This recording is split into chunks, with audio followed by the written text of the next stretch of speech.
Good morning. Hello, Nick. How are you? Good to see you again. Oh, my phone just went off because I said your name. Okay, great. Always happens. Everybody Always tells me happens. that. But I had it first, just so we're clear. Yeah. Now, what a gut punch of an episode for Survivor fans worldwide. How are you feeling about it this morning after watching it? You know what? I don't know, Nick. I feel awesome. I feel like I did everything I could, even the Hail Mary at the end to try to implicate Aubrey. Which we talked about. She knows I love her, and it was just like desperation to try to stay in the game. I feel great. I feel what an experience. What an honor to be there for season 50 and to get to see things first time ever on Survivor, to be a part of it and considered one of the great. I feel I can feel better except for the $2 million check, Nick. Maybe the Sia money will come your way. We'll see about that fan vote. We'll see. So, your idea you mentioned pinning Rizzo's leak on Aubry. Why do you think that didn't work? I think because of Rizzo. So Jonathan and I conversations have been, oof, we don't really trust Aubrey. Even Joe, we don't really trust Aubrey. However, she's a number, so we can use her. They consider her like one of the middle people. So knowing that they already had that lack of trust at the last minute, what else could I do? It was either going to be me or Aubrey. I knew that for a fact. And I just felt like work on that. There's your lead. They don't trust her. Add a little bit of spice to it by telling them she gave up their secrets, and maybe that could save you. Phenomenal Hail Mary play. I loved it. So, Aubry said that you were a better Survivor player than Sandra and Tony. What did you think of that?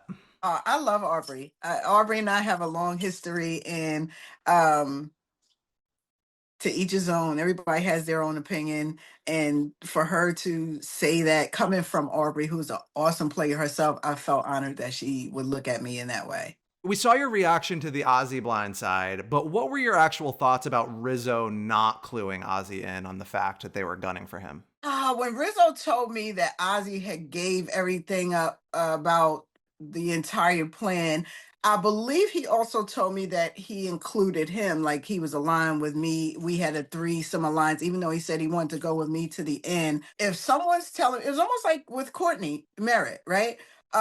Once I knew that Courtney was the ideal person that they wanted to go to the end with, if you're not including me in that end conversation, then I'm not going to protect you. And I just thought from what the information that Rizzo shared with me, I kind of understood why he was afraid to not go with the majority and vote Ozzy. Now, had you seen season 49 in full before you went out there, would you still have linked up with Rizzo or been so open to working with him? Probably. You know what? Because I go by people's energy. And if Rizzo presented himself to me the same way, regardless of if I seen him play in 49 or not, and our energies aligned, I would still have probably done the same thing. If you give me the ick or you give me like a weird vibe, then oof, you got to watch it. No ick feeling, noted. Yeah. Now, do you think there's anyone in this entire cast, other than Ozzy and Rizzo, who would have wanted to go to the final three with you? Tiffany, hands down. Okay. Tiffany, hands down. Questionably Christian because of our conversation, but I'm positive that Tiffany would have went with me to the end. Now, after Ozzy exited the game, Devens immediately followed. Was that a mistake? Did you ever try to think of maybe saving him and using him as a shield? No, because I knew Devens knows this game just like I do. And I knew in the long run, Devens would not, six of one, half a dozen the other with Joe and Jonathan, because Devens doesn't want to sit next to me in the end. He said it in his exit. We just did an interview. He was like, the only person I would have not want sent next to is me because he knew he wouldn't win against me. So, and yeah, no, I didn't feel like Devens will be like, all right, Cirie, me and you to the end, even though he's fun to hang out with. Now, he did flip that MrBeast coin. I want to ask you, what was it like sitting there and watching all that unfold in front of you? Awesome. Once in a lifetime, never happened before, right before your eyes. You're a part of it. You see, and I'm a gambler too, because if I wasn't sitting where I was sitting, I might have tried to flip it myself. I thought it was amazing from a fan standpoint and from a contestant standpoint. Wow, mind blown. If they should have just zoomed in all our faces as the coin was flipping and did a side by side of my face and the coin flip, I'm sure my mouth was open. Could have gone split screen, four Yes, quadrants. yes, exactly. Now, before the game started in Fiji, Stephenie told me there was no way in hell she was going to lead a charge against you. You told me you felt a wonky vibe, were the words you Mm, used, about Stephenie. So, in your mhm. perspective, what kind of went wrong between you two friends this season? I just think the trust level wasn't there. That's it. That no further comment on the Yeah. Stephenie of it all? Yeah, no. Okay, okay. There's nothing else to say. What is there to say? Let's segue to Joe. You know, we've seen multiple players talk about how frustrating it is to work with him and try to strategize with him. Tell me what that was like. Joe is like what people regard as a man's man, right? So and Joe has his ideals I that he goes by, and it's just, and I have to give it to Joe. He stands on business about what he believes, and that may or may not work with other people's games on Survivor. Like Joe is it's just that. Like you have to be just a little more flexible and a little less sensitive. I obviously, from playing so many seasons, I've been desensitized to people's comments and people's opinions and people's actions in the game, and I don't take it so personally. Now, you've played 5 times so far, 6 if we count Australian Survivor. Which game are you most proud of?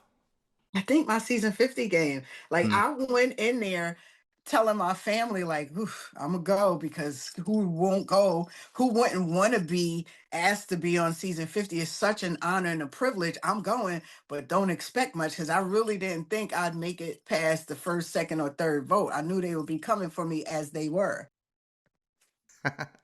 Now, 51 just wrapped, 52 is around the corner. What advice do you have for future players?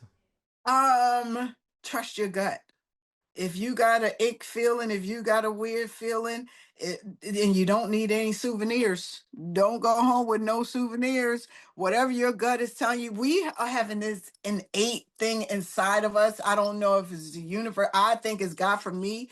I'm a believer, so I feel like it's God that has planted something inside of you to let you know. And I've experienced it outside of the game where, ooh, you get that weird feeling, listen to that. It will guide you every time. Do not deny it. Ask Ozzy.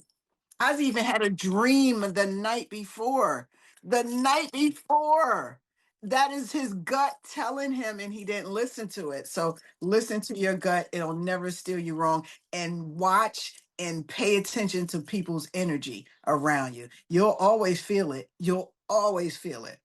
Great advice for life in general, too. Yes, absolutely. Now, the Absolutely. You ever walk into a room and it's just like a awkward, uncomfortable feeling? You should walk into a room and feel like, hey, how you doing? Even if you're not an outgoing person, you shouldn't feel a tense, awkward feeling. If you do, something ain't right. Now, the fan support for you is unlike anything we've seen on this show, and maybe even across reality TV at large. So I'm Oh, sure people are going to want to know whether you're going to be standing on the Survivor 60 mat when that oh game Lord, starts. no. Unless I'm standing next to Jeff. Welcoming in the new group of Survivor players. No, sir, ma'am. I'll be 56 in July and I'm tired. And I feel I'm satisfied with a 20-year journey that I didn't expect to be a 2-year journey. So yeah, no season 60 for Cirie. Maybe a co-host spot, maybe a guest spot. I'm open, Jeff. Any final words about your Survivor 50 experience? I mean, if you want the experience, if I could sum it all up, it was the experience of a lifetime. It was so mind blowing. It was so awesome to be a part of, first of all, be a part of Survivor for 20 years and then be present for first time on, so many first time on Survivor. Never happened before. I was flabbergasted that Zach Brown, MrBeast, huh? Other people are here. I've never, it's like being on a deserted island and then seeing somebody walk up in Bermuda shorts and you're like, wait, what? who are you? And that's what the experience was from a fan standpoint. And then flipping for $2 million and just all the best of Survivor and me being there and a part of it. What more can a girl ask for?